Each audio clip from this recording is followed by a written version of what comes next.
وازهد فيما عند الناس يحبك الناس.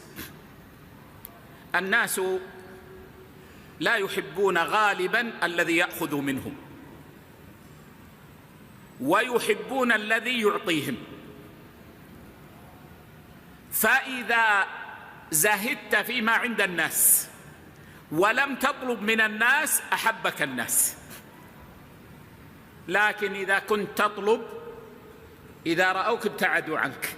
فهذا معنى ازهد فيما عند الناس، اترك ما عند الناس، لا تطلبه من الناس، اطلبه من الله سبحانه وتعالى. فالله جعل طلبك منه عبادة. وإذا سألك عبادي عني فإني قريب أجيب دعوة الداعي إذا دعان فليستجيبوا لي وليؤمنوا بي لعلهم يرشدون. أما ابن آدم فالغالب أنه إذا طلبت منه لا يحبك ولا يريد قربك. ولذلك جاء عن عمر رضي الله عنه أنه قال: في الزهد راحة البدن والقلب.